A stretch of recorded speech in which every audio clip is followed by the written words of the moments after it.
Cerramos una semana relativamente tranquila en el mercado de renta fija soberana. Después de importantes recuperaciones en las semanas anteriores, en esta última con mayor tranquilidad, los bonos tomaron cierto respiro. En este contexto, el riesgo país cierra a niveles de 1.377 puntos, marcando un aumento de 44 unidades con respecto al viernes anterior y luego de haberse ubicado cerca de los 1.320 puntos a principio de la semana. Haciendo foco en los movimientos semanales del mercado, los bonos registraron mayorías de bajas de entre el 0,8 y 1%. Esta vez, las correcciones se centraron dentro de la curva de ley Nueva York, con caídas que promediaron el 1%. De esta manera, los rendimientos se ubican hoy en torno al 15 y 16% en promedio.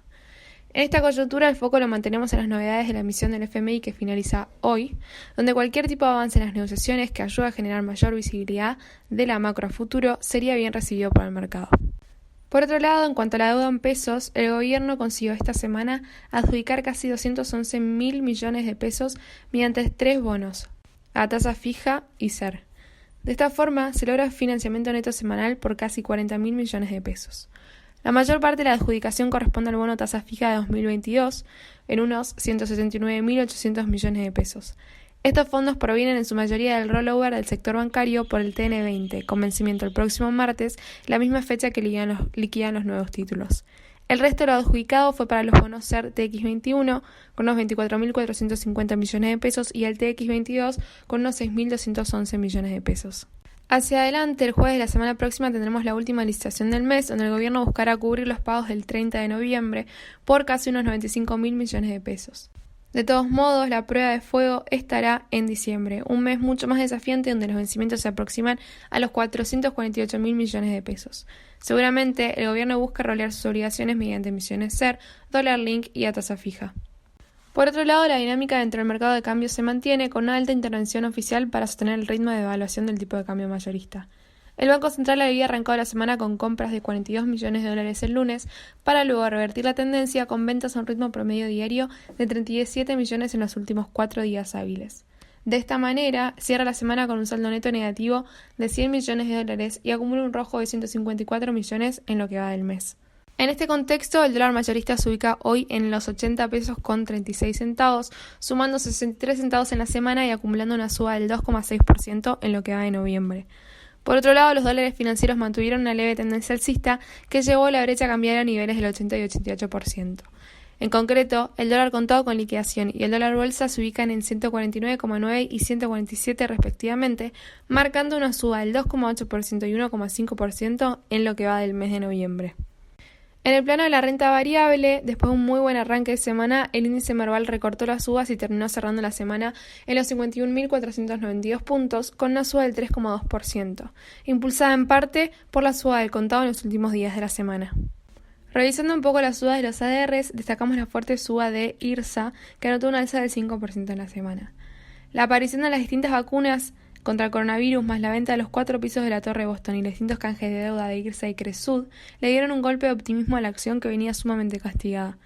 Al mismo tiempo podemos destacar papeles como Despegar, que mostró una muy buena performance en la semana siguiendo la tendencia mundial, donde las empresas relacionadas al turismo mostraron alguna recuperación con la aparición de la vacuna. Por otro lado, entre los balances de esta semana encontramos a Superbil, quien presentó resultados del tercer trimestre, reportando un resultado integral de 760 millones de pesos argentinos. Afuera, los mercados a nivel global pierden fuerza a medida que aumentan los nuevos casos de coronavirus y surgen dudas con respecto al alcance de la vacuna. Estados Unidos alcanzó un promedio diario de 165.000 casos en los últimos 7 días, donde solo el jueves se informó un récord de 187.800 casos, mientras que en Europa continúan imponiendo nuevas medidas de aislamiento. Y si bien la vacuna que están desarrollando los diferentes laboratorios parecieran ser altamente efectivas, todavía restan varios desafíos en cuanto a la logística y costo del producto. En este sentido, el sentimiento optimista de los inversores se fue desvaneciendo hacia el final de la semana y terminó de profundizarse este viernes ante la preocupación por la capacidad de la Fed para sostener la recuperación económica. En este contexto, el Dow Jones terminó el día con una caída semanal cercana al 0,6-0,8%, mientras que el Nasdaq logró terminar con una variación positiva cercana al 0,7%. Hacia adelante, la recuperación del mercado más en el largo plazo depende en gran parte de que el Congreso apruebe un mayor estímulo fiscal y de que una vacuna esté ampliamente disponible en el primer semestre del próximo año. Mientras tanto, las acciones europeas siguieron la tendencia contraria, con subas del 1% en promedio, aún en medio de las peores perspectivas económicas, con la confianza del consumidor desplomándose los 17,6 puntos dentro del terreno negativo por los nuevos lockdowns. Por otro lado, la falta de acuerdo entre el Tesoro y la Fed aumentó el nerviosismo de los inversores a nivel global este viernes. Las diferencias se hicieron evidentes cuando el secretario del Tesoro se negó a ampliar los programas de préstamos de emergencia que se establecieron con la Fed y que vencen a finales de este año. Si bien el funcionario dijo que simplemente está cumpliendo con la ley, desde el organismo monetario aseguraron que es necesario mantener el conjunto de medidas en este momento tan complejo para la economía.